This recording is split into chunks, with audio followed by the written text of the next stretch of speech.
Railway జోన్కు గత ప్రభుత్వం భూమి ఇవ్వలేదు. విశాఖ స్టీల్ ప్లాంట్కు పరిష్కార మార్గాలు చూపిస్తామని కేంద్ర ప్రభుత్వం చెబుతుందని బీజేపీ రాష్ట్ర అధ్యక్షురాలు పురంధేశ్వరి విశాఖలో అన్నారు. ఆంధ్రప్రదేశ్లో బీజేపీ సభ్యత్వ నమోదు కార్యక్రమాన్ని విశాఖపట్నం బీజేపీ కార్యాలయంలో ప్రారంభించారు. మొదటి సభ్యత్వాన్ని ఆమె తీసుకున్నారు. ఈ సందర్భంగా ఆమె మాట్లాడుతూ రాష్ట్ర అభివృద్ధికి కేంద్ర ప్రభుత్వం సహాయ సహకారాలు అందిస్తోందన్నారు. ప్రతి 6 సంవత్సరాలకు ఒకసారి బీజేపీ సభ్యత్వ నమోదు కార్యక్రమం చేపడుతుందని, ప్రస్తుతం 18 కోట్ల సభ్యత్వాలు బీజేపీ పార్టీకి ఉన్నాయని పేర్కొన్నారు. ఆంధ్రప్రదేశ్లో ప్రస్తుతం బీజేపీకి 38 లక్షల సభ్యులున్నారు. ఈ నెల 2వ తేదీన సభ్యత్వ నమోదు కార్యక్రమాన్ని ప్రారంభించామన్నారు. భారతీయ జనతా పార్టీ సాధారణంగా భారతీయ జనతా పార్టీ రాజ్యాంగంలో కావచ్చు, అదేవిధంగా ఆన్వాయితీగా కూడా కావచ్చు, 6 నెలలకు ఒక్కసారి కొత్త సభ్యత్వం చేయడం అనేది 6 సంవత్సరాలకు ఒకసారి ఇది పరిపాటిగా కొనసాగేటువంటి కార్యక్రమం. మధ్యలో 3 సంవత్సరాలకు ఒక్కసారి కొంతమంది కొత్త సభ్యుల్ని యాడ్ చేయటం అనేది పరిపాటిగా జరుగుతూ వస్తున్నటువంటి విషయం. 2014వ సంవత్సరంలో మొట్టమొదటిసారిగా అప్పట్లో జాతీయ అధ్యక్షులుగా అమిత్ షా గారు ఉన్నటువంటి సందర్భంలో వారు కొత్తగా ఆన్లైన్ మెంబర్షిప్ ని వారు అప్పుడు ప్రవేశపెట్టడం జరిగింది.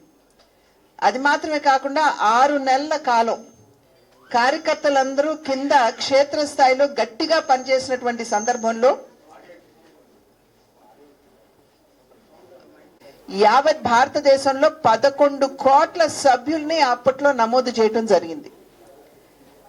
అప్పటి వరకు కూడా కమ్యూనిస్ట్ పార్టీ ఆఫ్ చైనా ప్రపంచంలో 9 కోట్ల సభ్యత్వంతో అతిపెద్ద పార్టీగా ఉన్నప్పుడు దాన్ని అధిగమించి భారతీయ జనతా పార్టీ ప్రపంచంలోనే అతిపెద్ద పార్టీగా ఆవిర్భవించడం రూపుదిద్దుకోవడం జరిగింది. ఆ తర్వాత తిరిగి 2019వ సంవత్సరంలో తిరిగి ఏదైతే మధ్యంతరంగా చేసేటువంటి సభ్యత్వ కార్యక్రమం ఉంటుందో దాన్ని కార్యకర్తలు చేపట్టారు. అప్పట్లో కూడా 3 నెలల పాటు పనిచేసినటువంటి సందర్భంలో అదనంగా ఒక 7 కోట్ల మంది కొత్త సభ్యుల్ని పార్టీకి యాడ్ చేయటం జరిగింది. అంటే అంతకు ముందు జరిగినటువంటి 11 కోట్లు, తర్వాత జరిగినటువంటి 7 కోట్లు, 18 కోట్ల సభ్యత్వం ఇవాళ యావత్ భారతదేశంలో భారతీయ జనతా పార్టీకి కలదు. అదేవిధంగా 2014లో ఆంధ్ర రాష్ట్రంలో కార్యకర్తలందరూ మార్కెట్ ప్లేస్లు కావచ్చు, రైల్వే స్టేషన్స్ కావచ్చు, ఎక్కడైనా సరే 10 మంది కనపడ్డారు అంటే అక్కడికి వెళ్ళి పార్టీ గురించి వాళ్ళకి తెలియజేస్తూ వాళ్ళ అవగాహన పెంచుతూ ఎందుకు భారతీయ జనతా పార్టీ దేశానికి అవసరమో తెలియజేసినటువంటి సందర్భంలో ఆంధ్ర రాష్ట్రంలో కూడా దగ్గర 28 లక్షల మందిని అప్పట్లో 2014లో సభ్యులుగా చేర్చడం జరిగింది. తిరిగి 2019లో కార్యకర్తలు ముందుకు వెళ్ళినటువంటి నేపథ్యంలో ఒక 7 నుండి 8 లక్షల మందిని అదనంగా యాడ్ చేసుకోవడం జరిగింది. ఇప్పుడు భారతీయ జనతా పార్టీ లెక్కల ప్రకారం చూసుకున్నట్లయితే సభ్యులు 38 లక్షల మంది ఆంధ్ర రాష్ట్రంలో ఉన్నట్టు లెక్క. అయితే తిరిగి ఇవాళ ఈ సంవత్సరం ఏదైతే నేను ఇందాక చెప్పాను సమూలమైనటువంటి సభ్యత్వ కార్యక్రమం నిర్వహించాలి. సెప్టెంబర్ 2వ తారీఖున నరేంద్ర మోడీ గారు సాయంత్రం 5 గంటలకి ఈ కార్యక్రమాన్ని వారు ప్రారంభించడం జరిగింది.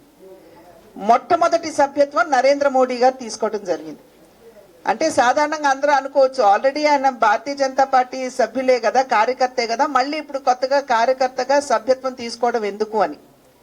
నేను ఇందాక అన్నట్లుగా సమూలంగా అందరూ కూడా సభ్యత్వం చేయవలసినటువంటి నేపథ్యంలో సెప్టెంబర్ 1వ తారీఖుతో ఎవ్వరూ కూడా భారతీయ జనతా పార్టీ సభ్యులుగా ఉండరు. కనుకనే నరేంద్ర మోడీ గారు మొట్టమొదటి సభ్యత్వం వారు నడ్డా గారి చేతుల మీదుగా వారు సెప్టెంబర్ 2 సాయంత్రం 5 గంటలకి ఢిల్లీలో వారు తీసుకోవడం జరిగింది. వారు తీసుకున్న వెనువెంటనే యావత్ భారతదేశంలో ఉన్నటువంటి భారతీయ జనతా పార్టీ కార్యకర్తలందరూ ఏదైతే మిస్డ్ కాల్ నంబర్ ఉందో 8800002024 అనేటువంటి మొబైల్ మిస్డ్ కాల్ నంబర్ ఏదైతే ఉందో దానికి వెంటనే భారతీయ జనతా పార్టీకి సంబంధించినటువంటి పదాధికారులు కార్యకర్తలందరూ కూడా వారు సభ్యత్వం తీసుకోవడం ప్రారంభించారు. ఒక గంట సమయంలోనే దగ్గర 60 లక్షల మంది నమోదైనట్టుగా సెంట్రల్లో ఉన్నటువంటి రిపోర్ట్ గంటకే నేను చెప్తున్నాను. ఇంకా జరుగుతున్న ఇప్పుడు మనకి సభ్యత్వ నమోదు కార్యక్రమం జరుగుతుంది. సెప్టెంబర్ 1 నుండి 25వ తారీఖు దాకా తొలి దశ జరుగుతుంది. అక్టోబర్ 1 నుండి 15 దాకా రెండవ దశ జరుగుతుంది. అక్టోబర్ 15 నుండి అక్టోబర్ నెలాఖరు వరకు కూడా మూడవ దశ జరుగుతుంది. అక్టోబర్ నెలాఖరుతో మాకు ఈ సభ్యత్వ నమోదు కార్యక్రమం అయిపోతుంది. అయితే యాక్టివ్ గా ఈ సభ్యత్వ నమోదు కార్యక్రమం ఇంతకు ముందు చెప్పినట్లుగా 2014లో 6 నెలలు చేసినట్లయితే ఈసారి కేవలం 40 రోజుల్లోనే సభ్యత్వ నమోదు కార్యక్రమం పరిపూర్ణం అయిపోతుంది.